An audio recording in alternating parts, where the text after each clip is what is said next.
The ID card hit the marble floor with a sharp clack, echoing like a gavel through the vaulted lobby of Sterling Financial's flagship branch in Raleigh. For a split second, time froze. Anderson Mitchell, senior manager, suit pressed to perfection, a Mont Blanc pen clipped with arrogant precision to his pocket, had just thrown a 60-year-old black man's ID to the floor like it was a crumpled gum wrapper. He adjusted the knot of his Italian silk tie, smirking as the man bent to retrieve it. "I'm sorry," Anderson said, in a tone that suggested he wasn't sorry at all, "but documents like these don't exactly inspire confidence." His words dripped with casual cruelty, the kind that didn't even recognize itself as cruel. "Perhaps you'd be better off looking for a bank more suited to your profile."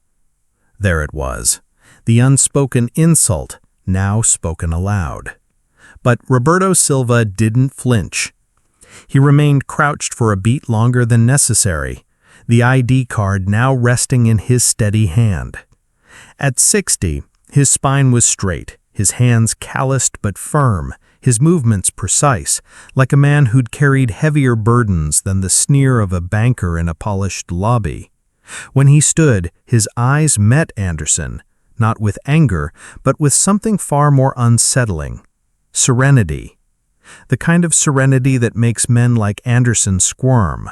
The kind that says, "I've seen worse, I've outlived worse, and you, my friend, are not even worth my rage." Around them the air thickened. A couple in evening wear whispered. A young teller stopped mid-transaction. The bank's ambient playlist of smooth jazz faded into background noise, overtaken by the tension humming between these two men. "I understand perfectly," Roberto said, at last, his voice smooth, unbothered, terrifyingly calm. "I came to make a simple transaction, but I see now this may not be the right time." Anderson scoffed, turning away as if bored by the interaction. "It's always like this," he muttered to his assistant Paula, not bothering to lower his voice. "These kinds of people think they can walk in here and—" He stopped, but the damage was done. These kinds of people. It landed like a slap in the silent room. What Anderson failed to grasp, what he never grasped, was that Roberto Silva was no ordinary walk-in. He wasn't a man lost on the way to a smaller branch. He wasn't confused about what kind of bank he had entered. He knew exactly where he was. He had waited for this moment, had planned for this moment. 3 months earlier, on a Sunday family dinner, his daughter had said it so casually: "We're finalizing a $5 billion partnership with Sterling Financial, Dad. Biggest deal in our company's history." $5 billion. Roberto had smiled at the time, proud as any father would be, but the name stuck with him: Sterling Financial. It popped up again in a quarterly report, then again in a news article. Quietly, strategically, he began paying attention. He had no intention of making noise today. In fact, all he wanted was to quietly open a business account, to see for himself what kind of institution would soon be holding a fifth of his daughter's empire in trust. But Anderson Mitchell had handed him something he hadn't expected: the truth. And Roberto knew the value of truth in business. As Anderson returned to his desk to welcome a young blonde client with the sickly sweet reverence he reserved for people who dressed the way he understood money, Roberto pulled out his phone. "Camila, I need to speak to you tonight. It's urgent, about Sterling." Her reply came in seconds. "Is something wrong? I'm reviewing the final contract right now." "Let's talk later. Just trust me." Roberto pocketed the phone and walked out into the Carolina sunlight, not with the heavy gait of a man who had been humiliated, but with the quiet poise of someone who had just witnessed a truth he had long suspected. He wasn't angry. He was focused. By lunchtime, Anderson was holding court at the 20th floor executive lounge, retelling the incident like a stand-up routine to his peers. He used a fake gruff voice to mimic Roberto, drawing laughter from 3 other managers. "You should have seen the look on his face when I dropped the ID. Tried to act all proud, but we all know how that goes. The morning sun rose over Raleigh like any other, but Roberto Silva's world was already in motion. At 5 a.m., he stood in front of his closet, brushing the shoulders of a Hugo Boss suit he hadn't worn since the day he sold his first company. It still fit perfectly. There was something symbolic about it, like armor for a war he didn't start, but would certainly finish. Downstairs, Camila and her legal team were reviewing the termination packet again. "Clause 17 is rock solid," Dr. Mora said. "We'll walk away clean, no legal risk." Camila nodded, but her eyes were locked on her father. "Dad, I need to ask you one more time," she said. "This is a $5 billion contract. It's historic. Once we pull the trigger, there's no going back." Roberto finished buttoning his cuff and turned to face her. His voice was soft but firm. "I've lost homes, businesses, even friends over the years, but the one thing I never surrendered was my dignity, and that man spit on it." He paused, letting the weight of his words settle. "Money can be rebuilt, legacy can be rebuilt, but self-respect, once that's gone, you may never get it back." Camila nodded slowly. "Then we'll do this together." By 9 a.m., the final decision had been made. At 9:45, the Silva family entered Sterling Financial's headquarters not as hopeful clients, but as architects of ruin. They were led into the main conference room where mahogany paneling and oil paintings of past CEOs tried to convey power. But today, those walls would witness something else, a reckoning. Anderson Mitchell, meanwhile, was humming in his office, checking the knot of his gold tie in the mirror. He'd received an internal memo about a surprise meeting with a strategic client. He assumed, of course, it was a prelude to a promotion.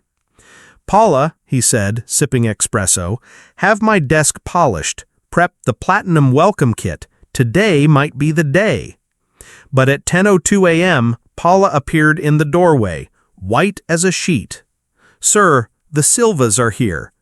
Anderson frowned. "Silva? Who the hell is—" "The man from yesterday," Paula whispered, "and the CEO of Coleman Industries." Anderson's blood ran cold. He opened his laptop and typed furiously. Roberto Silva. Search result. Retired entrepreneur. Net worth $120 million. Father of Camila Silva, CEO of Coleman Industries. The blood drained from Anderson's face. He shot to his feet and rushed to the conference room, heart pounding. When he opened the door, the sight before him knocked the air from his lungs. Roberto was seated at the head of the table, poised, immaculate. Camila stood beside him, eyes like blades. "Mr. Mitchell," Camila said, "I believe you've already met my father." Anderson stammered. "Miss Silva, I didn't know." "That he was important?" Roberto interrupted, voice calm. "Interesting. I thought Sterling Financial treated all clients with respect, regardless of what they wore." The door opened again. Michael Thompson, the regional director, walked in, clearly flustered. "Miss Silva, Mr. Silva, welcome. I sincerely apologize for any miscommunication." "Mr. Thompson," Camila replied coldly, "we'd like Mr. Mitchell to stay for this meeting." Anderson froze. "Of course," Thompson nodded nervously. "What is this about?" Camila opened a black leather briefcase and pulled out a thick folder. She slid it across the table. Inside are screenshots of Mr. Mitchell's LinkedIn activity, his posts, his comments, his pattern of prejudice masked as policy. Michael began flipping through them. His face went pale. Anderson tried to speak. "Those posts, taken out of context." Just like your treatment of my father, Camila snapped. Taken out of context, right? Silence. Ms. Silva, Michael said, visibly shaken, I assure you we'll take immediate action. Anderson will be suspended pending termination. It's too late, Roberto said, rising from his chair with a calm authority that filled the room. We've already made our decision. He looked directly at Anderson. We're canceling the partnership, effective immediately. The words landed like a grenade. Michael staggered back in his seat. Camila, please! 6 months passed. And in those 6 months, everything changed. Coleman Industries surged forward. Under Camila's leadership and Roberto's quiet counsel, the company grew by 40%. The partnership with Commonwealth National proved to be not just a replacement for Sterling Financial, but an upgrade in every way. Roberto, once retired, now occupied a glass-walled office on the 28th floor of Coleman Tower. The brass plaque outside read, Roberto Silva, Strategic Advisor. But those who worked with him knew he was far more than that. He was the soul of the company, the quiet mind behind its boldest moves. Every Wednesday afternoon, his door remained open, not for executives, but for young entrepreneurs, men and women who had been rejected by banks, turned away by venture capitalists, ignored by those who couldn't see past the color of their skin or the zip code of their upbringing. They came in uncertain, sometimes bitter, always tired, and left with blueprints, with belief, with dignity restored. One afternoon, a nervous young man named Elijah stepped in. His hands trembled as he opened his folder. I was rejected by 3 banks, Elijah said. They said my restaurant concept was too ambitious. Roberto glanced at the concept, a soul food kitchen with rotating chefs from underrepresented communities. He flipped through projected margins, expansion plans, marketing ideas. He looked up and smiled. Ambition, he said, is only threatening to small minds. 2 months later, Coleman Industries backed Elijah's restaurant as a pilot social venture. His grand opening was attended by city officials and covered by local news. Sterling Financial wasn't mentioned once. But while Roberto's world expanded, Anderson Mitchell's had collapsed. He tried everything: recruiters, former contacts, old golf buddies. They all replied with the same polite stammer, "We'll be in touch." But they never were. The phrase, "the man who lost $5 billion," followed him like a ghost. One hedge fund actually rejected him via email with the subject line, "We respect all clients." He got a job eventually, selling insurance door to door. His territory included strip malls and neighborhoods he used to drive past with his windows rolled up. The irony was so sharp, it tasted like blood. He avoided social media, avoided mirrors. He avoided thinking. Until one day, he found himself at a conference he never imagined attending. The National Banking Convention was the financial world's crown jewel, an annual gathering of titans, innovators, regulators, and dreamers. And this year's keynote speaker was none other than Roberto Silva. His story had spread like wildfire, not as a revenge fantasy, but as a cautionary tale. His journey was now a case study at 3 Ivy League business schools. His TED Talk on dignity as currency had racked up 8.3 million views. Sterling Financial? Still reeling. They lost 5 board members. Their stock tumbled 17%. The cancellation of the Coleman deal was the beginning, but the internal leak of Anderson's emails and Camila's public statement on corporate responsibility was the death knell. In the conference hall, as thousands took their seats, Anderson slid into the back row in a cheap gray suit. No name badge, no invitation, just curiosity and shame. Then the lights dimmed. A spotlight hit the stage, and Roberto Silva walked out. He wore a charcoal three-piece suit, no tie, just dignity, just presence. The applause was thunderous. He waited for silence, then leaned into the microphone. "Ladies and gentlemen," he began, "I'm here to tell you a story. It's a story about $5 billion, but more importantly, it's a story about 5 seconds." He paused. A year had passed since that moment in the marble-floored lobby, since an ID card touched the ground and history shifted with it. Roberto Silva, once dismissed as a nobody, now sat on the advisory boards of 3 national financial institutions. Not because he wanted the spotlight. In fact, he had turned down more awards and interviews than he had accepted. He didn't care about fame. He cared about impact. Coleman Industries continued its meteoric rise. Under Camila's leadership, and with Roberto as the company's quiet compass, it expanded into renewable housing, fintech, and education equity. But more remarkable than the balance sheets were the people. Across the Southeast, Coleman launched the Legacy Fund, a multi-million-dollar initiative to finance minority-owned businesses rejected by traditional banks. Roberto personally reviewed every applicant who had been previously denied for vague, systemic reasons. No collateral? We can structure that. No credit history? We can build that. No look they recognize. You don't need to look like them. You need to look like you.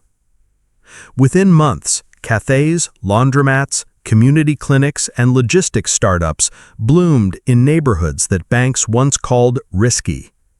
Roberto didn't just open doors, he rebuilt the entire threshold. And people noticed. A Harvard Business Review article titled "The Silva Effect" went viral in academic and financial circles. Business schools turned his philosophy into curriculum. One professor wrote, "He didn't create a new model. He reminded us of the one we abandoned, where people mattered more than projections." Meanwhile, Sterling Financial floundered. Their PR campaign to regain public trust fell flat. Their competitors, especially Commonwealth National, surged ahead. But the greatest blow wasn't financial. It was cultural. Every time a client now walked into a bank, managers shifted. Questions changed. Eyes looked longer, deeper. Scripts softened. Respect, once optional, had become policy. Because no one wanted to be the next Anderson Mitchell. As for Anderson, he'd long stopped introducing himself by his last name. It was tainted. He lived in a smaller apartment now, working mid-level in a struggling insurance firm that barely knew his resume, let alone his past. The job was quiet, safe. He managed spreadsheets, answered to younger bosses. But what haunted him most wasn't the fall. It was the memory of how easy it had been to prevent it. One sentence, one smile, one moment of decency. And yet, he'd chosen ego. He'd chosen superiority over humanity. Sometimes in his dreams, he'd see Roberto, standing calmly, holding an ID card, while Anderson himself screamed into a void no one could hear. And every morning, he woke with the same bitter thought. I could have just said, "Welcome."